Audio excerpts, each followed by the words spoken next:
ಎಂಚುಲ್ಲಾರು ಪುತ್ತೂರ್ ಎಂಕತುಳು ಬರ್ಪುಜಿ ಆಂಡೆ ಎಂಕತುಳು ಮಸ್ತ್ ಇಷ್ಟ ಆಯ್ತಾ. ಮೊದಲನೇದಾಗಿ ವೇದಿಕೆ ಮೇಲಿರೋ ಎಲ್ಲ ಗಣ್ಯರಿಗೂ ನಮಸ್ಕಾರಗಳು.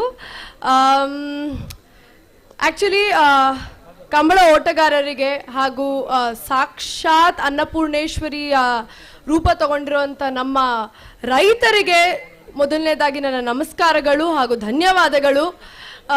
ಥ್ಯಾಂಕ್ ಯು ಚಂದ್ರಹಾಸ್ ಶೆಟ್ಟಿ ಅವರು ಇಂಥ ಒಳ್ಳೆ ಕಾರ್ಯಕ್ರಮನ ಏರ್ಪಾಡು ಮಾಡಿದ್ದಕ್ಕೆ. ಆ್ಯಂಡ್ ಇಂಥ ಒಂದು ಐತಿಹಾಸಿಕ ಕಾರ್ಯಕ್ರಮಕ್ಕೆ ನಾನು ಭಾಗಿಯಾಗಿರೋದು ನಂಗೆ ತುಂಬಾ ಹೆಮ್ಮೆ ಆಗ್ತಿದೆ. ಥ್ಯಾಂಕ್ ಯು ಪ್ರಣಾಮ್ ಶೆಟ್ಟಿ ಅವರು ಹಾಗೆ ಅಜಿತ್ ಶೆಟ್ಟಿ ಅವ್ರಿಗೆ ತುಂಬಾ ಧನ್ಯವಾದಗಳು. ಹಾಗೆ ನನ್ನ ಪ್ರಕಾರ ಕಂಬಳ ಅನ್ನೋದು ಕೇವಲ ಒಂದು ಸಾಂಸ್ಕೃತಿಕ ಕ್ರೀಡೆ ಅಥವಾ ಸಾಂಸ್ಕೃತಿಕ ಕಲೆ ಅಷ್ಟೇ ಅಲ್ಲ. ಈಗ ನಾನು ಹೆಂಗೆ ಕಂಬಳ ನೋಡ್ತೀನಿ ಅಂತ ನಿಮ್ಗೆ ಹೇಳ್ತೀನಿ. ಎರಡು ಜೋಡು ಕೋಣಗಳು ಏನಿದೆ ನನ್ನ ಪ್ರಕಾರ ಜೀವನದ ಶೈಲಿಯನ್ನೇ ಕಲಿಸ್ಕೊಡುತ್ತೆ ಅನ್ಸುತ್ತೆ. ಹೇಗೆಪ್ಪ ಅಂದರೆ ಈಗ ಒಂದು ಕೋಣ ಕಾಲ ಆದರೆ ಇನ್ನೊಂದು ಕೋಣ ನಮ್ಮ ಶ್ರಮ ಆಗುತ್ತೆ. ಎರಡರ ಮಧ್ಯೆ ನಾವು ಸಿಗಾಕೊಂಡು ಅದ್ರ ಜೊತೆಗೆ ಕಾಲದ ಜೊತೆಗೆ ನಮ್ಮ ಶ್ರಮದ ಜೊತೆಗೆ ಜೀವನ ಅನ್ನೋ ಆ ಕೆಸರು ಗದ್ದೆಯಲ್ಲಿ ಮುಂದಕ್ಕೆ ಹೋಗ್ತಾನೆ ಇರಬೇಕು.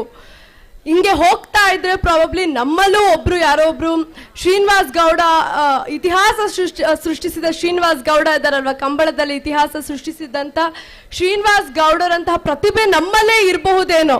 ಸೊ ಜೀವನದಲ್ಲಿ ಹೀಗೆ ಇದೇ ತರ ಮುಂದಕ್ಕೆ ಹೋಗ್ತಾ ಇದ್ರೆ ನಮ್ಮಲ್ಲಿರೋ ಪ್ರತಿಭೆ ಕೂಡ ಆಚೆ ಬರುತ್ತೆ, ನಮ್ಮಲ್ಲಿರೋ ಪ್ರತಿಭೆ ಕೂಡ ನಾವು ಕಂಡುಕೋಬಹುದು ಅಂತ ಅನ್ಸುತ್ತೆ. ಹಾಗಾಗಿ ನನ್ನ ಪ್ರಕಾರ ಕಂಬಳ ಅನ್ನೋದು ಜೀವನವನ್ನೇ ಕಲ್ಸ್ಕೊಡುವಂತ ಒಂದು ಕ್ರೀಡೆ ಆಗಿದೆ. ನಿಜವಾಗ್ಲೂ ನಾನು ಮೊದಲನೇ ಸತಿ ಕಂಬಳವನ್ನು ನೋಡ್ತಾ ಇರೋದು.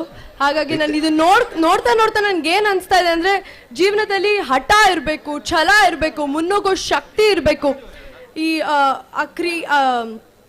ಕೆಸರುಗದ್ದೆಯಲ್ಲಿ ಬಿದ್ರು ನಮ್ಮ ಜೀವನದಲ್ಲಿ ಬಿದ್ರೂ ಕೂಡ ನಮಗ್ ನಾವೇ ಸಪೋರ್ಟ್ ಮಾಡ್ಕೊಂಡು ಎದ್ದು ನಿಂತ್ಕೊಂಡು ನಮಗ್ ನಾವೇ ಫೈಟ್ ಮಾಡ್ಕೊಂಡು ಮುಂದಕ್ಕೆ ಹೋಗ್ಬೇಕು, ಆ ಧೈರ್ಯ ಇರಬೇಕು ಅನ್ನೋದು ನಾನು ಈ ಕಂಬಳ ನೋಡಿ ಕಲಿತಾ ಇದ್ದೀನಿ. ಸೊ ಹಾಗಾಗಿ ಥ್ಯಾಂಕ್ ಯು ಸೋ ಮಚ್. ಎಲ್ಲರೂ ಕೂಡ ನಾನು ಕೇಳ್ಕೊಳ್ಳೋದಿಷ್ಟೇ, ಏನೇ ಆಗ್ಲಿ ಜೀವನದಲ್ಲಿ ಮುನ್ನುಗ್ತಾ ಇರಿ.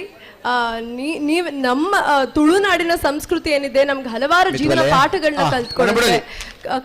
ನಾವು ಅದನ್ನ ಕಲಿತಾ ಹೋಗ್ಬೇಕು.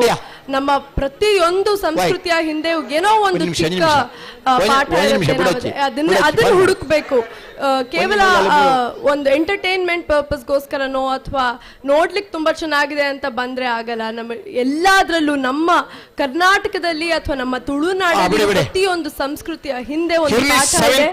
ಪಾಠನ ನಾವು ಕಲ್ತ್ಕೋಬೇಕು ಹೇಳ್ತಾ ನಾನು ಥ್ಯಾಂಕ್ ಯು ಸೋ ಮಚ್ ಎಲ್ಲರೂ. Thank you Puttur, thank you ನಿಮ್ಮ ಸಪೋರ್ಟ್ ಗೋಸ್ಕರ. Thank you